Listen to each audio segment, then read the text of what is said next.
Hey everyone, आप सभी का स्वागत है हमारे YouTube चैनल में। तो जैसे कि हमने इसके लास्ट एपिसोड में देखा था, जो कि बहुत ही इंटरेस्टिंग जगह पे एंड हुआ था कि किस तरह से वहाँ पे एक इनहेरिटेंस केव नजर आता है, जहाँ पे अंदर जाने के लिए सारे सेक्ट्स के बीच एक होड़ सी लग जाती है। अब आपस में एल्डर्स यही डिसाइड करते हैं कि सारे सेक्ट्स के डिसाइपल्स जो हैं वो अंदर जाएंगे और वहाँ के ट्रेजर्स को जो जितनी ज्यादा एफर्ट लगाएगा वो उतना ज्यादा हासिल कर पाएगा। ये एपिसोड की शुरुआत होती है जहाँ हम देखते हैं कि यांग काई भी डिसाइपल्स के साथ अब आगे उसी केव में अंदर बढ़ रहा होता है। यहाँ पे अब इनका सामना पहले खतरे से होता है, जो कि रॉक मॉन्स्टर्स होते हैं। आगे यांग काई ने उस स्टोन मॉन्स्टर पे अटैक करके इनकी जान तो बचा ली होती है। यहाँ पे वो उनसे कहता है कि अगर हमें इन मॉन्स्टर्स का सामना करना है तो हमें 2 ग्रुप्स में डिवाइड हो जाना चाहिए। जो यांग काई होता है वो शुआंगी को अपनी साइड तरफ आने को कहता है कि वो उन दोनों स्टोन मॉन्स्टर्स की डायरेक्शंस को अलग अलग कर सके। अब आगे इस एपिसोड में काफी तगड़े फाइटिंग सीन्स दिखाए जाएंगे, जिसमें हम पहले ग्रुप को देखते हैं जो कि यांग काई और शुआंगी का है। यांग काई पर स्टोन मॉन्स्टर वो अटैक करता है, जिससे यांग काई पीछे हट जाता है। यहाँ यांग काई को उस मॉन्स्टर के पंच की स्ट्रेंथ समझ में आती है कि इसके अंदर इतनी ज्यादा विटैलिटी है कि अगर हम सभी मिल करके भी इस पे अटैक करें तो इसका कुछ नहीं बिगाड़ सकते। इसीलिए इस मॉन्स्टर को हराने के लिए कुछ अलग ही पैंतरे ढूंढने पड़ेंगे। अब आगे शुआंगी उसे ये सॉल्यूशन देती है कि फिलहाल के लिए अभी इसके अटैक से हम बचते हुए भागते हैं, बाद में हम कोई सॉल्यूशन ढूंढ लेंगे कि इसे कैसे हराया जाए। यांग काई को ये आइडिया अच्छा लगता है, क्योंकि वो जान चुका था कि वो जो स्टोन मॉन्स्टर है, क्योंकि जैसे ही उस पे अटैक करते थे उसका शरीर तो डिस्ट्रॉय हो जाता था, लेकिन कुछ ही देर बाद वापस से उसके जो बॉडी पार्ट्स होते हैं वो रिजनरेट होकर के बन जाते हैं। इसीलिए फिलहाल के लिए यांग काई को यही लगता है कि वहाँ से भागने में ही भलाई है। लेकिन इससे पहले कि वो वहाँ पे भाग पाते, वो जो स्टोन मॉन्स्टर होता है वो वापस से अपने हाथ को रिजनरेट कर लेता है। इन दोनों पे ही अपने भारी भरकम हाथों से अटैक करने लगता है। जैसे तैसे ये दोनों बचते हुए यांग काई यहाँ पे शुआंगी को लेकर के दूर भागने की कोशिश करता है और वे लोग एक बड़ी सी चट्टान के पीछे छुप जाते हैं। अब आगे वो मॉन्स्टर इन्हें ढूंढने लगता है और गुस्से से वो हर चट्टान पे अटैक कर रहा होता है। इससे पहले कि ये लोग जिस चट्टान के पीछे छिपे हैं उस चट्टान की टूटने की बारी आ जाए, शुआंगी को यहाँ पे एक आइडिया सोचता है और वो यांग काई से कहती है कि उसने उस स्टोन मॉन्स्टर के शरीर पे 2 तरह के मार्क्स को देखा है। दूसरे हाथ में यांग एनर्जी का साइन बना हुआ है। इस साइन के बीच में उसे हराने की कोई मिस्ट्री छुपी हुई है। इसमें यांग काई उसे कहता है कि तुम सही कह रही हो, मैं अपने बॉडी के यांग एट्रीब्यूट का यूज करूं और अगर तुम अपने यिन एट्रीब्यूट टेक्निक को यूज करोगी तो हम दोनों अपनी अलग अलग यांग और यिन एट्रीब्यूट का यूज करके इसके दोनों हाथों पे अटैक कर सकते हैं। तो हो सकता है कि इस तरीके से हम उस स्टोन मॉन्स्टर को हरा सकते हैं।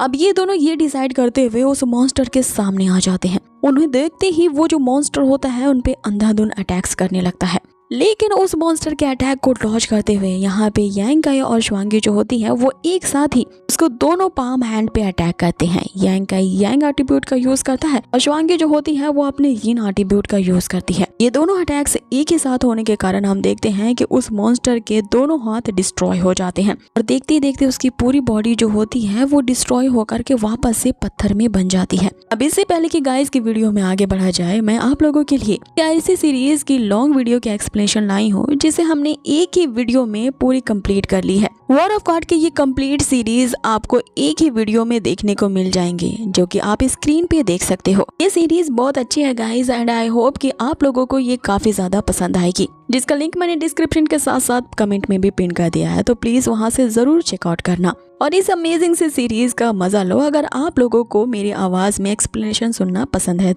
तो चलिए अब आगे वीडियो में आगे बढ़ते हैं। अब यांग काई और शुआंगी ने मिल करके उस स्टोन मॉन्स्टर को डिस्ट्रॉय कर दिया था, इसलिए वे काफी ज्यादा खुश थे कि ये जो यिंग एंड यांग की टेक्निक है ये काम कर गई। लेकिन अभी भी वो दूसरे ग्रुप वाले जो होते हैं वो उस दूसरे स्टोन मॉन्स्टर से भिड़ ही रहे होते हैं कि हालत खराब होती है, क्योंकि वो स्टोन मॉन्स्टर इन सभी पे अटैक्स कर रहा होता है। अब आगे ये दोनों उनकी मदद करने के लिए आगे बढ़ते हैं, जहाँ पे वो जो योंग होता है वो तो काफी ज्यादा शातिर निकलता है। दिखता है कि वो जो मोटा बंदा है उसे यांग काई बचा रहा है, इसलिए उसके पीछे वो जो मॉन्स्टर पड़ा होता है वो उसे उस मोटे बंदे की तरफ ले आता है और खुद उसके अटैक से बच जाता है। इधर वो जो मोटा बंदा होता है उस मॉन्स्टर के अटैक को झेल नहीं पाता और काफी ज्यादा इंजर्ड हो जाता है। अब इधर वे जो दोनों मॉन्स्टर होते हैं वे दोनों ही उस मोटे बंदे पे ही टूट पड़ते हैं, लेकिन यांग काई उस मोटे बंदे को यहाँ पे बचा लेता है उस मॉन्स्टर पे अटैक करते हुए। इतने में वहाँ पे शुआंगी आती है और यांग काई से कहती है कि मुझे भी तुम्हारी मदद करने दो। बाकी वे दोनों फिर से अपने उसी यांग और यिन एट्रीब्यूट के टेक्निक का यूज करते हैं। दोनों ही एक साथ ही उसके अलग अलग लेग्स पे अटैक करते हैं। इसके कारण वो स्टोन मॉन्स्टर डिस्ट्रॉय होते हुए वहाँ पे रॉक्स में बदल जाता है। अब उसके इस टेक्निक को यहाँ पे जो लाना होती है वो देख लेती है और समझ जाती है कि इस मॉन्स्टर को डिस्ट्रॉय करने के लिए इन्होंने इसके अलग अलग यिन और यांग सिंबल पे अटैक किया है। उसीलिए वो योंग को मदद करने के लिए पुकारती है। उसे कहती है कि तुम्हें फोकस करके इस मॉन्स्टर के हाथ पे जो बने गए मार्क है उसी पे ही एक साथ ही अटैक करना होगा, तभी इस मॉन्स्टर को खत्म किया जा सकता है। आगे लाना उसे कहती है कि वो यांग मार्क पे अटैक करेगी और तुम यहाँ पे उसके यिन मार्क पे अटैक करना। अब ये दोनों बारी बारी से उस मॉन्स्टर का ध्यान भटकाने के लिए अटैक करते हैं और फिर एक साथ ही ये दोनों अपने प्लान के मुताबिक उसके हाथ पे बने गए निशान जो होते हैं यिन और यांग के सिंबल पे एक साथ ही अटैक करते हैं, जिस अटैक के कारण वो मॉन्स्टर भी वहीं पे डिस्ट्रॉय हो जाता है और ये सभी वहाँ पे राहत की सांस लेते हैं कि फाइनली उन्होंने उन तीनों मॉन्स्टर्स को हरा दिया है। आगे यांग काई जो होता है वो जो मोटा बंदा को ज्यादा ही इंजर्ड हो चुका होता है उसे हील कर रहा होता है। अब आगे लाना को उन मॉन्स्टर के पत्थरों के ढेर में से एक यांग एट्रीब्यूट दिखाई देता है जो कि एक अर्थ लेवल का मार्शल आर्ट स्किल है। वो इसे देख के समझ जाती है ये तो यांग एट्रीब्यूट से बनाया गया है, इसका मेरा क्या काम, मैं इसका यूज करके तो प्रैक्टिस भी नहीं कर सकती। तभी वो जो योंग होता है वो उस दूसरे मॉन्स्टर के मरे गए पत्थरों के ढेर के पास जाकर के ढूंढने लगता है। वहाँ भी उसे एक खास तरह की मार्शल स्किल वाली डॉल दिखती है जो कि देखने से लग रहा होता है कि ये यिन एट्रीब्यूट का मार्शल आर्ट है। योंग उसे कहता है कि मैं बचपन से ही यांग एट्रीब्यूट्स के यूज करके प्रैक्टिस कर रहा हूँ, ना तुम इस यिन एट्रीब्यूट वाले मार्शल आर्ट को तुम रख लो, तुम्हारे पास ये जो यांग वाला एट्रीब्यूट है उसे मुझे दे दो।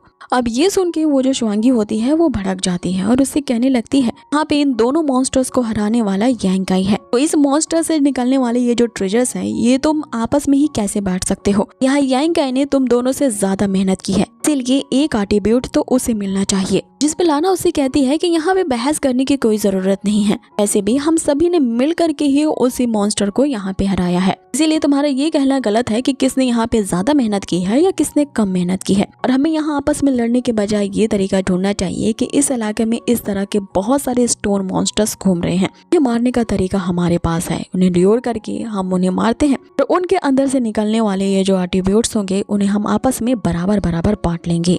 यांग काई जो होता है उसके इस आइडिया से सहमत करता है और वे लोग अपने इसी प्लान को फॉलो करते हुए यहाँ पे एक बंदे को भेजा जाता है ताकि वो अपने पीछे ढेर सारे मॉन्स्टर्स को लेकर के आए। यांग काई ये काम करता है, वो अपने पीछे बहुत सारे मॉन्स्टर्स को ल्योर करके एक जगह पे ले आता है। उसके दूसरे साथी वहाँ पे इंतजार कर रहे होते हैं उन मॉन्स्टर पे अटैक करने के लिए। अब यहाँ पे वे सभी उसी टेक्निक का साथ में यूज करते हैं और एक ही झटके में वो 3 मॉन्स्टर को खत्म कर देते हैं, जिसके कारण अब उनके पास टोटल 5 तरह की एट्रीब्यूट्स हैं। यहाँ पे ये फाइट करते हुए रात हो जाती है और वे लोग एक जगह पे आराम करने का सोचते हैं। आगे लाना जो होती है उन सारे एट्रीब्यूट्स को इकट्ठा कर लेती है और उन्हें कहती है कि अब इन्हें हमें आपस में बराबर बराबर बांटना होगा। 2 उसके पास यिन एट्रीब्यूट्स होते हैं और 2 यांग एट्रीब्यूट्स के सेट होते हैं। अब आगे जो योंग होता है वो यांग काई पे ही इल्जाम लगाने लगता है, ये कहते हुए कि ये जो यांग काई है जानबूझ करके इतने सारे मॉन्स्टर एक ही साथ हमारी तरफ लाए कि हमारी लाइफ को वो डिस्ट्रॉय कर सके और सारे के सारे एट्रीब्यूट्स को वो खुद ले सके। इसलिए ये जो 4 सेट है यिंग और यांग एनर्जी के, इन्हें हमें आपस में ही बांटना चाहिए। यांग काई को सबसे ज्यादा कम दिया जाना चाहिए, जिस पे शुआंगी यहाँ पे भड़क जाती है और उससे कहने लगती है कि यांग काई ने ही अपने सबसे ज्यादा जान को खतरे में डाला है कि उसने अकेले ही उन तीनों मॉन्स्टर को डाइवर्ट करके हमारी तरफ उसने लाया, जिसके कारण उसे भी उतने ही एट्रीब्यूट्स मिलने चाहिए जितने कि हम ले रहे हैं। और वैसे भी उन स्टोन मॉन्स्टर को मारने का तरीका यांग काई ने ही डिस्कवर किया है, इसीलिए तुम सभी इसे कम एट्रीब्यूट्स देने का कैसे डिसीजन ले सकते हो। जिसपे वो योंग कहता है कि इतना ज्यादा भड़कने की जरूरत नहीं है, अगर तुम्हें लगता है कि यांग काई को कम हिस्सा मिल रहा है तो हम अपने अपने कुछ हिस्से में से उसे कुछ सिल्वर स्टोन्स दे सकते हैं उसके कंपनसेशन के लिए। इसमें शिवांगी उसे कहती है कि मुझे क्या बेवकूफ समझ रखा है, एक अर्थ लेवल का मार्शल स्किल का कंपैरिजन तुम कुछ चंद सिल्वर कॉइन्स के साथ कर रहे हो, तो ये दोनों आपस में कैसे बराबर हुई। लाना यहाँ पे उनके इस झगड़े को देख करके कहती है कि इस केव में इस तरह के बहुत सारे मार्शल आर्ट्स के स्किल बहुत ज्यादा हैं और अभी तो हम यहाँ पे आए हैं और ये सिर्फ शुरुआत है, इसलिए थोड़े से मार्शल स्किल की वजह से तुम आपस में ही झगड़ो मत। आगे लाना उसे कहती है कि मैं आगे और भी कई सारे मार्शल आर्ट के स्किल को ढूंढूंगी और तुम्हें वादा करती हूँ कि जैसे मुझे वो सारे स्किल्स मिलेंगे ना, मैं तुम्हें उनमें जरूर हिस्सा दूंगी। अगर तुम यहाँ पे कुछ भी वैसा ट्रेजर नहीं फाइंड आउट कर सके, प्रॉमिस करती हूँ कि यहाँ से वापस जब हम अपने सेक्ट जाएंगे, कंपनसेशन के तौर पे हम सभी अपने अपने ट्रेजर्स में से कुछ हिस्सा तुम्हें देंगे।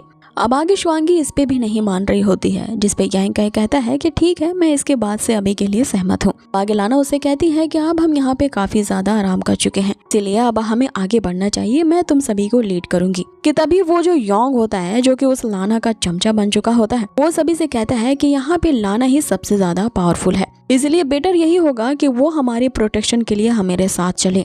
यांग काई को ही रास्ते को लीड करने के लिए आगे भेजा जाए, क्योंकि अगर वो किसी डेंजरस सिचुएशन में फंसता है तो उसे ही इससे डील करने दो। इससे हमें इस बात का विश्वास आ जाएगा कि यांग काई हमारी लाइफ्स को डिस्ट्रॉय नहीं करना चाहता।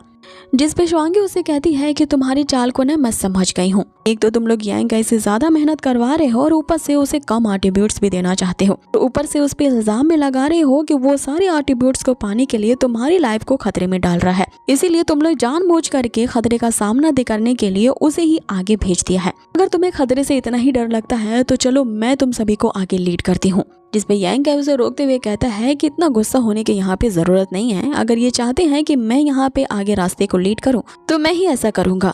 अब आगे यांग काई उन्हें रास्ता दिखाते हुए आगे बढ़ने लगता है। ये सभी भी उसके पीछे पीछे चलते हैं और यहाँ पे उस योंग का प्लान काम कर चुका था। सबसे ज्यादा फट्टू होता है, इसीलिए वो बीच में चल रहा होता है ताकि आगे और पीछे से अटैक करने से बचा रह जाए।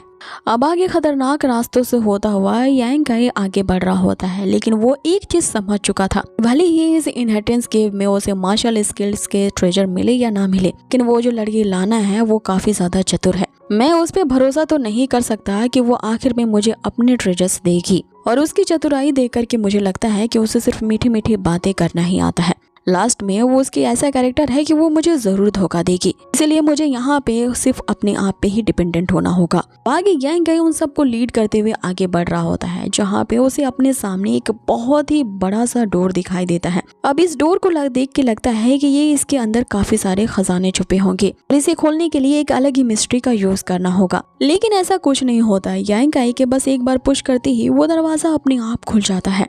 अब जैसे ही वे उसके अंदर जाते हैं, यहाँ पे उन सभी के एनर्जी को कोई अब्सॉर्ब करने लगता है और यहाँ पे अब उनके सामने एक बहुत ही बड़ा खतरा मंडराने लगता है। पहले तो जिस स्टोन मॉन्स्टर से वो मुकाबला करते थे उनका साइज काफी कम होता है, लेकिन इन सभी की एनर्जी को खींचते हुए एक बहुत ही बड़ा स्टोन मॉन्स्टर वहाँ पे एक्टिवेट हो जाता है, जो कि इतना ज्यादा बड़ा होता है कि उसकी एक फूंक मारते ही वहाँ पे चारों तरफ की चट्टानें गिरने लगती हैं। यांग काई समझ चुका होता है कि ये हम सब की एनर्जी को लेकर के इतना बड़ा मॉन्स्टर यहाँ पे एक्टिवेट हुआ है, और उसके इतना कहते ही ये एपिसोड यहीं पे फिनिश होता है। सो गाइज, आप लोगों को ये आज का एपिसोड कैसा लगा है हमें कमेंट बॉक्स में जरूर बताएं। और हाँ, मैंने जो वॉर ऑफ कार्ड की सीरीज के बारे में बताया है, आप लोगों से रिक्वेस्ट है कि प्लीज इस वीडियो को जाके जरूर देखना। ये सीरीज भी काफी अच्छी है, जिसके लिए आपको इसके एपिसोड के लिए वेट नहीं करना होगा। एक ही लॉन्ग वीडियो में आपको इसकी पूरी सीरीज की कंप्लीट वीडियो की कहानी मिल जाएगी।